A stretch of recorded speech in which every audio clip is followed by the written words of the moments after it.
Hello everybody, and welcome. I'm Noah2, and up until this point, when I've been making these deck videos, they have been made under the assumption, under the pretense, that you have all of the cards unlocked. For most of us who have been playing this game since it's released, that is the case. But not true for everybody. Some of you may not have all the cards unlocked, some of you don't play endless hours all the time, like me. In fact, some of you might be entirely new, just starting your Back for Blood journey, just beginning, and going, oh man, how do I figure out all these supply lines? There's so many of them. That's you. But after this video, this will be you. Oh, so ready for Nightmare. So ready for Nightmare. That's right. You can be Nightmare. I'm going to show you the point of this deck. I'm going to show you a Nightmare viable deck, a Nightmare competitive deck, a deck that will work really well in Nightmare mode, specifically for Act 1, because you're new, that's probably where you are. But this deck only costs 2,130 supply points. If you're new and you think that sounds like a lot, it's not. It is dirt cheap. To complete all three of the supply lines is 21,000 supply points. 21,000. You're going to have a Nightmare viable deck with 2,000 supply points. I'm going to show you the deck. I'm going to talk about it, the ordering of the cards, why we do what we do, and then I'm going to show you exactly how to buy this deck for that 2,130 supply points. The exact ordering that I think you should buy the cards in, so that you can build your way up to having this final deck, so that you can get it quickly online, because you start off with a couple of cards, right? Like, you start off with these cards, and like and Copper Scavenger, right? Like these. I think there's one more. I think there's another card you start off with here as well, right? It's like there's one more card here that I don't see, that I don't remember. Oh, it's the. I think these are the starting cards, right? So essentially, the goal. I'm going to show you exactly what order to buy these cards in, so that you can begin to basically supplement this deck out. Start throwing in cards, supplementing it, building your way up to this Nightmare viable deck. And then, that's right, there's more. And then I'm going to show you just a generalized look at the supply lines. If you want to be DPS, go down this way. If you want to be support, go down this supply line. If you want these particular cards, here they are. I'll give you a link to this resource so that you can do your own research and figure out what you want. There's a little bit of nuanced stuff about the supply lines that I will tell you. So here is the deck. This deck costs 2,130 supply points. It's dirt cheap. Copper Scavenger and Grenade Pouch. Nothing new here, right? Keep in mind that these cards are basically placeholders. There are cards that do the same thing as Copper Scavenger, but I think better.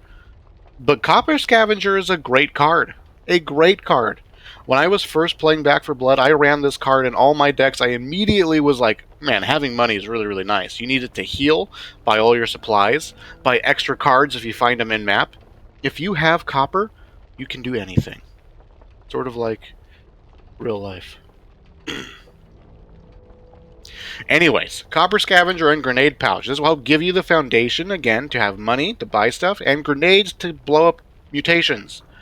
Now, granted, we don't get the copper right away, but by the time we get into the second map, we should be pretty decent on income, being able to fill our supply, or being able to fill our grenade slots comfortably, and get down to business, so they say.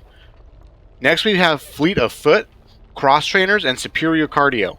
These three cards, we're picking them up because card 5 is the Crossing, which is a movement-heavy map. The faster you can get to those jeeps and get the jeep person to throw the bombs onto the ground, the faster you can do that, the easier it is to get back onto the boat and plant those bombs. Like, significantly easier. If people are lagging and falling behind, all those zombies that are on the bridge they catch up, and then they start swarming through the little choke point, and it's a pain in the butt to get back onto the boat. You pretty much have to throw a grenade or a pipe bomb to basically blow your way back onto the boat. So Fleet of Foot on Blood Tunnel, Cross Trainers on Pain Train, Superior Cardio on the Crossing, and you'll be set, more than set, to beat the crossing comfortably. You can be the person who runs back onto the boat if need be. You'll have grenades to do it. You'll have 2 grenades at the very least in order to accomplish whatever you need to do. And we got our money rolling in, looking quite nice. Looking quite nice. This for those of you who watch my videos, this already looks super familiar, right? Again, this is super cheap to get. Grenade training. This is a placeholder for Bomb Squad. Obviously not as good as Bomb Squad, but grenade training will help take the edge off. Grenade training, interesting, and even though we're picking up grenade training, the damage that grenade training gives us, that is relevant, is picked up a little too late here. Grenades, on their own, with a direct hit, do enough, like just barely enough damage, or not quite enough damage in a lot of circumstances. We pick up grenade training, our grenades just barely don't kill like a crusher, and just barely kill this, right? But if we have grenade training, and you happen to get green grenades, you get upgraded grenades, you won't really even feel the difference. It'll be almost the same as having Bomb Squad. But either way, grenade training is going to help take the edge off of our grenade damage, essentially. So if you miss, grenade training will help. Ideally, you always want a direct hit. And basically, the point is, even if our grenade isn't outright killing the tall boy, it's going to do so much damage that your next magazine of ammo will then drop the tall boy. And grenade training is just going to be a nice... Grenade training will continue to add upon the consistency that grenades give us as far as dealing with mutations in sketchy locations. And now combat training. Combat training is actually a great card. Like, a lot of these cards are just like in most of my decks anyways. Combat training, we want it for the stumble value. We want it for the stumble damage. Combat training will allow you, with like an ump or with most of the ARs, to comfortably and quickly stumble Reekers and down. Reekers, Wretches, Exploders, Hunters, Stalkers, Spitters, and you know, Hawkers, right? All that stuff, right? All the Stinger variants, all of the Reeker variants. Combat training will allow you to stumble them more easily. Super, super critical. And actually a really, really nice thing to have, just in general. There are some decks where you can just have combat training, just sneak it in there, and boom, all of a sudden your kit, your deck, allows you to accomplish another thing. Basically, combat training is going to be one of our key tools, and can be a key tool in many, many, many decks. Stumble. Believe in it. 8 is Barroom Blitz. Now, this is a map where we would prefer to have more grenades, essentially, because the hardest part of Barroom Blitz is dealing with the mutations, dealing with the zombies. That should be the easy part. We don't quite have the supply points to do that. Getting the extra grenades very expensive. We're keeping this very cheap. So we have reload speed. Reload speed does 2 things. 1, being able to reload faster means that we can deal with the horde of zombies far, far easier. When you're shooting your gun, the zombies are getting pushed back. When you're reloading, the zombies are surging forward. Being able to reload faster means that surge forward is not as far. The zombies aren't getting as far with their surge forward because we're reloading and being able to put out lead faster. Reload speed, though, is in a way is DPS, because we're able to drop more magazines over the course of time, increasing how much damage we do in a short period of time. So when you got a tall boy or a Reeker or something like that who's wailing on the jukebox or wailing on a teammate, you know, you need to mag dump, reload, and mag dump again. That reload time takes seconds. You're going to reduce those seconds to be able to mag dump get a second mag dump in more quickly and kill that mutation much, much faster. So we're using reload speed here for sort of 2 things. We still have our grenades for mutations. Reload speed to help us deal with the horde, but also increase our DPS overall. Universally, it's like universal DPS increase. No matter what weapon we're running, Reload speed will increase your DPS, allowing you to sort of help deal with mutations just a little bit easier. Just a little bit easier, but still the utility for dealing with the hordes, which will be important again when we're at the diner. Now we're picking up Offensive Scavenger. Great card, great support card, great just all-around card. The extra supply is really, really nice. We don't really need it in particular on Special Delivery, which is card 9. There are a lot of opportunities for hordes to be triggered, so in that case, you'll have potentially more mutation spawns, and the extra supplies could be clutch in those moments. Ideally, though, you're really not triggering that much on Special Delivery. It's very possible to get through without triggering more than 1 or 2 things. What we really want Offensive Scavenger for, though, is card 10. We're picking it up earlier, though. It's an economy card, right? This generates resources, so we're going to be... And in Special Delivery, doesn't really have anything too particular going on. So we'll just pick it up earlier, right? If we had to choose between Reload Drills and Offensive Scavengers, obviously we get Offensive Scavengers sooner because it's just more value over time.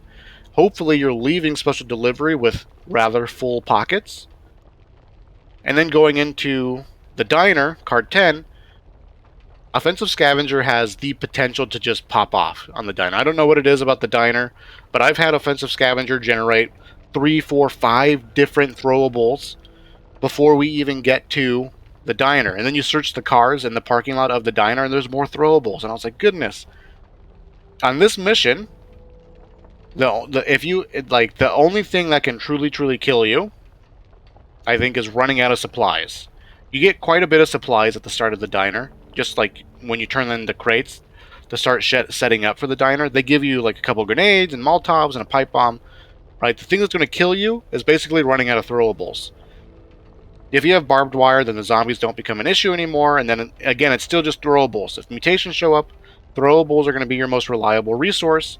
We don't know what our teammates are doing. We don't know if our teammates are running good damage decks or not. So having extra anything, Molotovs, flashbangs, grenades, etc., will be really convenient to have on the diner, and Offensive Scavenger will get us there. We're picking up Reload Drills in case we don't have good barbed wire. If we don't, we have 50% reload speed overall. We can reload our gun very fast, so dealing with the horde becomes that much easier. And we can again be a contributing member of the team to keeping the surge of zombies coming at us back. Card 11 is Bad Seeds. At this point, the maps get particularly long. Bad Seeds, Hell's Bells, and Abandoned are actually really long maps. We're increasing our supplies overall. Now, the fact that we can carry more is just going to allow us to stay healthier for longer on these long missions. Also, too, the trauma resistance is kind of nice to be picked up on 11, because 11 is a checkpoint. Bad Seeds is a checkpoint. So if we're starting at this mission, hopefully between Bad Seeds and getting to the Sound of Thunder, that trauma resistance will result in us having to skip 1 medicine cabinet. That's the idea. Hopefully that trauma resistance will save us 400 copper in the long run and keep us healthier over the course of these missions. 12 is Hell's Bells, and we pick up Screwdriver. Getting extra U-Speed, quite expensive in the supply lines. So we really don't have the tools to sort of like solo clutch the Sound of Thunder when we get there. But we're kind of dipping our toe into it because it's so rare to get to... I mean, it's so rare to get the Sound of Thunder and have somebody on your team go, oh yeah, I have all the U-Speed cards, we're good to go. I get the Sound of Thunder and nobody has any U-Speed cards. I'm like, hey, does anyone have any U-Speed cards? And they're like, nope. And I'm like, okay, well, I have them. So if you want to be the hero, if you want to be the person, if you want to, the guy, the lady, if you want to beat Sound of Thunder consistently, chances are it's going to have to be you who is running the U-Speed cards, because other people aren't. Now, it's too expensive to get those U-Speed cards, but we dip our toe into it. So if we have to use the field cannon, you got something to do it. But Hell's Bells also has you boarding up the windows, and so boarding up those windows 50% faster, that's quite nice as well. So we get extra value out of Screwdriver here. And the stamina is always useful as far as running around and speed clutching things and stuff like that. Support Scavenger. Seems a little late to get a resource card like this, right? We're on the second to last mission. Abandon is a particularly long map. You have to push your way through the gas station. You have to hold off the hordes inside the infested house to destroy the nest. Then you have to run up the alleyway to that second house and hold off another horde. It's very easy to get trapped in that second house for a long time with like things crawling up onto the roof and trying to clear out all the sleepers and people wanting to loot that house. There's a lot of potential to just get stuck there. And then you have to run all the way up the abandoned mine shaft to the safe room. It's a very long mission. So we already have Offensive Scavenger. I've talked about this before. But because of the confined spaces, you're going to guaranteed loot the gas station, loot the infested house. Everyone always loots that second house. There's a lot of opportunity for Offensive Scavenger to trigger. And that's particularly good on this map, on Abandoned, because you have to hold off a lot of hordes in confined spaces. So there's going to be a high demand on your throwables. Any extra throwable that we can pick up, any Molotov, whatever, going to be huge. It's going to be a huge difference on Abandoned. Same thing for Support Scavenger. I think a good defense is the best defense is a good offense sort of thing. So I think Offensive Scavenger is better. But in the same light, a lot of opportunity for Support Scavenger to trigger on Abandoned. And of course, it'll keep you nice and healthy over the course of this very long mission. Now for 14. When it comes to the Sound of Thunder, you're either using the field cannon, and you want to be able to take some punishment so that you can bulldoze your way through loading up the shells, or you're supporting or protecting the field cannon, and you want to stand your ground and take aggro. If you have to run around to stay alive on Sound of Thunder, things start to fall apart. And unless you're like on the last shell and it's loaded and it's ready to be fired, like unless you're in that particular situation, if you get to the point where you're running around, chances are you've already lost. It's already lost. It's already over. Padded suit help give us more health, more damage resistance. Damage resistance gets more value each time you're healed because your heal is technically increased by 10% because that health is going to benefit in the damage resistance.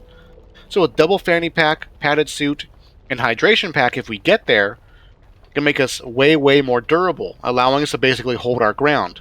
We're not going to have to run away to heal or stop to heal. We can keep shooting, keep throwing stuff, keep fighting, and keep holding aggro so that the person on the field cannon gets as much time as possible. So just being extra durable and being able to stand your ground is going to be really, really nice for Sound of Thunder. And if we do end up being the person using the field cannon, because we're literally the only person with a screwdriver, again, the extra health, the extra survivability will help compensate for having teammates who don't know to look at the field cannon and keep you safe, etc. Right? This is a decent deck. There's obviously cards that could be replaced to make it better and things like that. It's also a little generalized as far as the reload speed goes. There's better cards that can increase our DPS and be more weapon specific and things like that. But this is actually a pretty solid deck. Pretty solid deck. How do you get this fine deck, you might be asking? I am new and I would like this deck. Let me show you. Oh god, it's bright. These are the supply lines. There are 3. They are the Strip, Paul's Alley.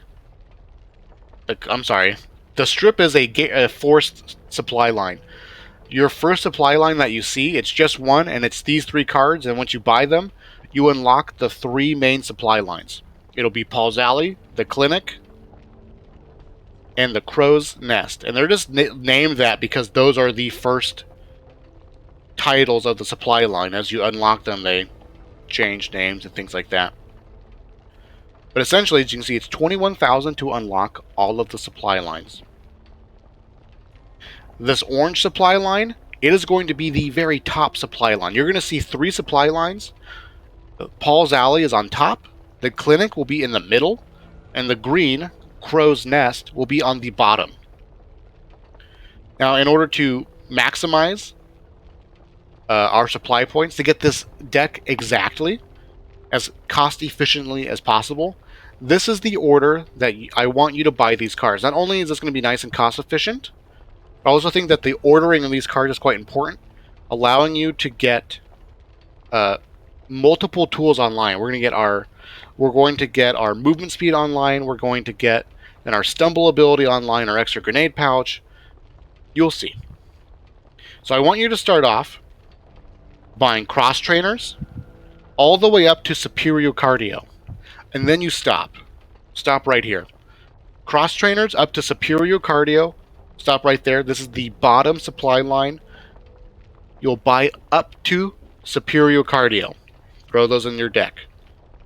Next, you're going to jump over to Paul's Alley, and you're actually going to go. We're going to go all the way with this. You're going to combat training, grenade pouch.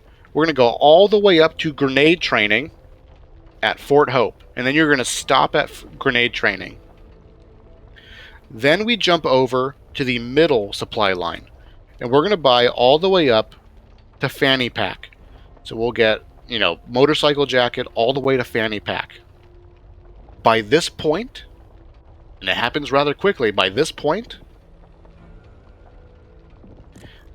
point, we have all of these cards. At that point, you have all of these cards except for Fleet of Foot. That's right, we have all of the cards except for Fleet of Foot. Fleet of Foot is the most expensive card for us to get in this deck. It's 3 supply lines down in the middle. Fleet of Foot. On your way... Oh yeah, we don't have Screwdriver yet either. Once we have all these... Right, so making the stretch for Screwdriver and Fleet of Foot is not worth it to get that first or sooner. We get all of our other tools online.